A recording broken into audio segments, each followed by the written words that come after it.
Assalamualaikum warahmatullahi wabarakatuh. Pertama-tama puji dan syukur atas kehadirat Allah Subhanahu wa Ta'ala, di mana dengan rahmat dan hidayahnya kita semua dalam keadaan sehat walafiat hingga saat ini. Salawat serta salam tidak lupa kita haturkan kepada Nabi Muhammad SAW. Baik, sebelum memulai sesuatu, ada baiknya kita mengucapkan lafaz basmalah terlebih dahulu. Bismillahirrahmanirrahim. Langsung saja, yang terhormat Bapak Muhammad Edi Waluyo MSI selaku dosen pengampu mata kuliah Tafsir Pendidikan. Perkenalkan, nama saya Cindy Fatika Sari dari Prodi Pendidikan Agama Islam kelas A semester 2. Nah, di sini saya akan menjelaskan 5 ayat Al-Qur'an beserta pengertiannya dan tafsirnya serta relevansinya terhadap pendidikan. Nah, langsung saja.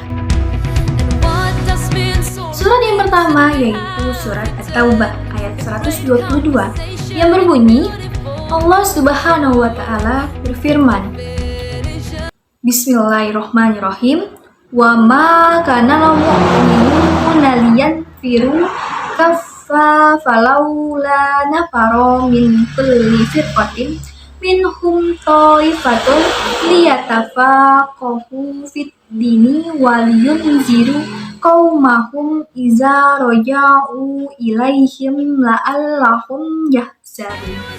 Nah, artinya, dan tidak sepatutnya orang-orang mukmin itu semuanya pergi ke medan perang.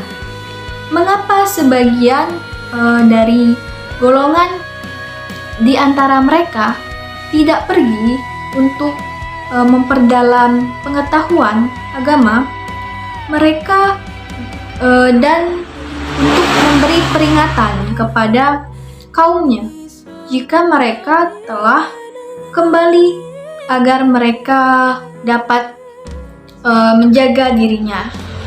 Nah, tafsir dari ayat ini menjelaskan bahwa menurut Ibnu Abbas radhiyallahu anhu memberikan penakwilannya bahwa ayat ini penerapannya hanya khusus untuk syariah atau pasukan perang, yakni bila mana pasukan itu dalam bentuk syariah lantaran Nabi tidak ikut. Nah, sedangkan ayat sebelumnya yang juga melarang seseorang tetap tinggal di tempatnya dan tidak ikut berangkat ke medan perang, maka hal ini pengertiannya tertuju kepada bila Nabi berangkat ke suatu ghazwah. Nah, relevansinya terhadap pendidikan yaitu salah satu inti dari ayat ini menjelaskan bahwa kita harus berpikir dahulu sebelum bertindak. Nah, kalau misalnya kita jadi guru, nah kita harus berpikir seperti membuat manajemen pendidikan untuk siswanya sebelum kita bertindak memberikan ilmu tersebut atau mengajarkan ilmu tersebut kepada siswanya sehingga pembelajaran tersebut efektif dan efisien. Jadi kita harus merancang dahulu apa yang akan kita ajarkan kepada siswa kita agar siswanya paham, kita juga bisa mengontrol siswanya. Selanjutnya surat yang kedua yaitu surat Luqman ayat 13 yang berbunyi, Allah Subhanahu wa Ta'ala berfirman, Bismillahirrahmanirrahim, wa iz qala Luqmanu libnihi wa huwa ya'izuhu ya bunayya la tusyrik billah in asyirka ladzahumul adzim. Artinya, dan ingatlah ketika Luqman berkata kepada anaknya ketika dia memberi pelajaran kepadanya Wahai anakku, janganlah engkau menyekutukan Allah. Sesungguhnya mempersekutukan Allah adalah benar-benar kezaliman yang besar. Nah, tafsir dari ayat ini menurut Ibnu Katsir dalam kitab tafsirnya yaitu Al-Qur'anul Al-Azim jilid ke-7 halaman 336 mengutip dari Al-Suhali dikutip dari Alwi Jamalulil Ubab.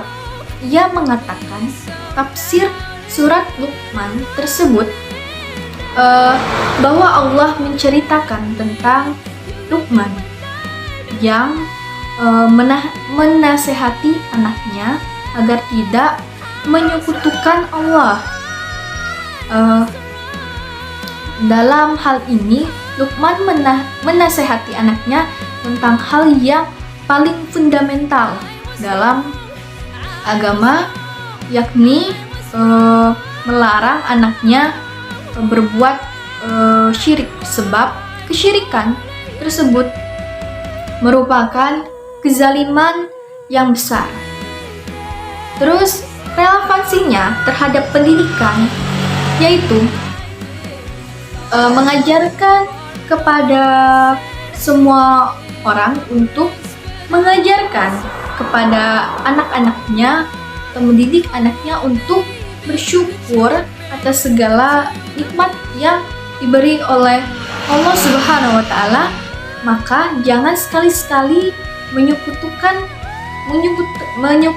Allah dan mengajarkan mengenai akhlak terhadap Allah, orang tua, sesama manusia, dan diri sendiri.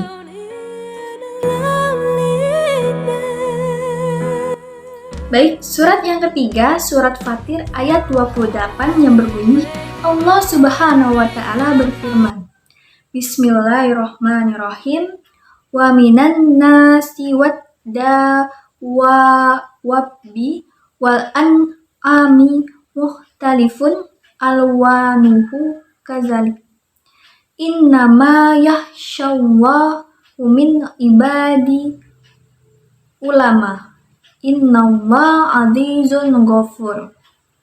Yang artinya, dan demikian pula di antara manusia, makhluk bergerak yang bernyawa, dan hewan ternak ada yang bermacam-macam warnanya, warnanya dan jenisnya. Di antara hamba-hamba Allah yang takut kepadanya hanyalah para ulama. Sungguh Allah Maha Perkasa, Maha Pengampun. Tafsir dari ayat ini, Allah menambah penjelasan lagi tentang hal-hal yang menunjukkan kesempurnaan dan kekuasaannya. Allah menciptakan binatang melata dan binatang ternak yang bermacam-macam warnanya, sekalipun berasal dari jenis yang satu.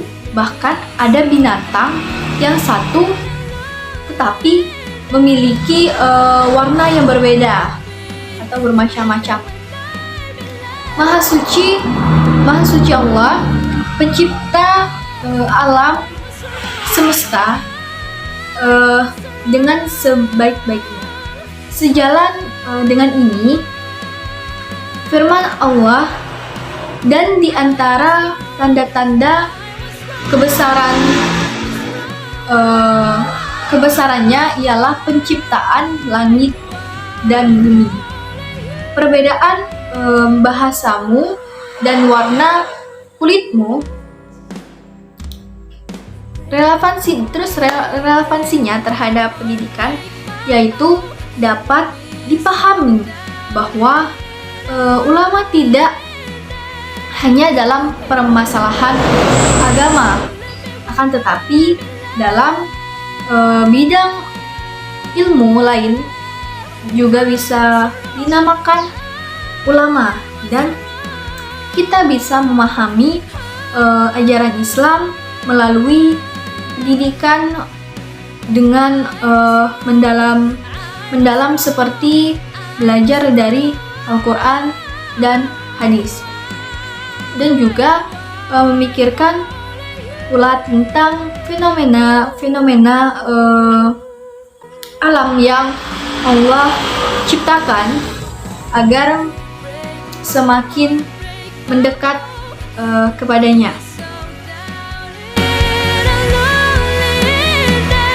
Selanjutnya surat keempat, surat Ali Imran ayat 104 yang berbunyi, Allah Subhanahu wa Ta'ala berfirman, Bismillahirrahmanirrahim. Wal takum minkum ummatu yad'una ilal khairi wa ya'muruna bil ma'rufi wa yanhauna 'anil munkar wa ulaika humul muflihun.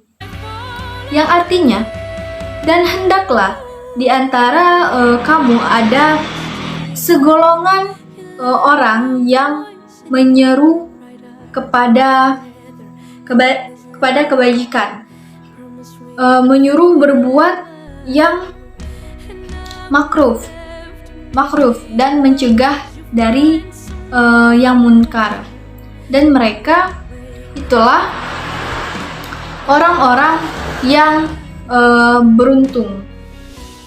Terus tafsir pada ayat ini adalah menjelaskan tentang perintah kepada umat Islam bahwa agar ada segolongan dari umat yang bertugas untuk mengajak pada kebaikan atau amar ma'ruf dan mencegah dari perbuatan munkar, yaitu nahi munkar. Segolongan dari umat di sini adalah para sahabat untuk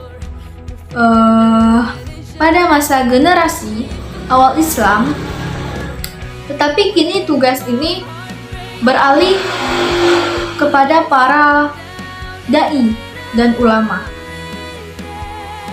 Selanjutnya, relevansinya terhadap pendidikan, yaitu orang-orang yang menyampaikan suatu kebaikan, pengetahuan, haruslah para ulama.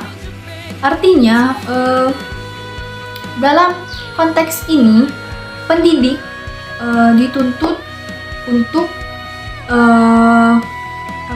menjadi seseorang yang alim agar dapat menjadi figur seorang pendidik yang baik. Terus figur pendidik yang menyampaikan berbagai pengetahuan dapat disebut juga sebagai ulama. Selanjutnya adalah surat kelima, surat Al-Asyri ayat 18 yang berbunyi, Allah Subhanahu wa Ta'ala berfirman, Bismillahirrahmanirrahim, Ya ayyuhallazina amanu wattaquwa hawal tanzur nafsum ma qaddamat liqad wattaquwa innallaha kabirun bima ta'malun. Yang artinya, wahai orang-orang yang beriman, bertakwalah kepada Allah, dan hendaklah setiap orang memperhatikan apa yang telah diperbuatnya untuk hari esok. atau akhirat. Dan bertakwalah kepada Allah, sungguh Allah Maha mengetahui terhadap apa yang kamu kerjakan. Nah, dari tafsir dari ayat ini yaitu menurut tafsir Ibnu Katsir, Imam Ahmad mengatakan bahwa telah menceritakan kepada kami Muhammad Ibnu Ja'far telah menceritakan kepada kami Syu'bah dari Aun Ibnu Abu Juhaifah, terus dari Al-Munzir Ibnu Jarir dari ayahnya yang bernama yang mengatakan bahwa ketika kami bersama Rasulullah SAW di suatu pagi hari, tiba-tiba datanglah kepada Rasulullah suatu kaum yang tidak beralas kaki dan tidak berbaju. Maka mereka hanya mengenakan jubah atau kain abaya. Masing-masing dari mereka menyandang pedang. Sebagian besar dari mereka berasal dari Mudar. Bahkan seluruhnya dari Mudar. Maka berubahlah wajah Rasulullah melihat keadaan mereka yang keadaan mereka yang mengenaskan karena kefakiran mereka.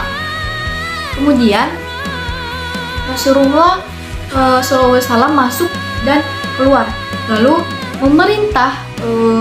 memerintahkan kepada Bilal agar diserukan azan dan didirikan salat. Lalu Rasulullah SAW melaksanakan salat. Seusai salat, beliau berkhutbah dan membacakan firman-Nya, yaitu, "Hai manusia, bertakwalah kepada Tuhanmu yang telah menciptakan kamu dari diri yang satu." Quran Surah An-Nisa ayat 1 hingga akhir ayat. Beliau membaca pula firman Allah Subhanahu wa Ta'ala dalam surah Al-Ashr, yaitu, "Hendaklah setiap diri memperhatikan apa yang telah diperbuatnya untuk esok hari." Nah, selanjutnya relevansinya ayat ini terhadap pendidikan, yaitu mengetahui tingkat keimanan seseorang manusia.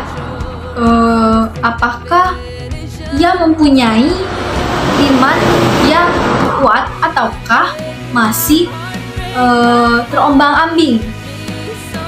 Terus maka perlu ada sesuatu ujian yang diberikan kepada orang tersebut.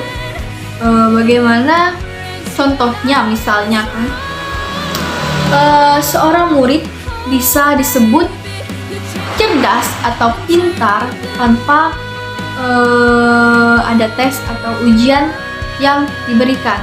Selesai sudah pemaparan penjelasan dari saya. Kita ucapkan alhamdulillah. Jika ada kesalahan kata dalam pengucapan saya, kurang lebihnya saya mohon maaf. Saya akhiri. Wassalamualaikum warahmatullahi wabarakatuh.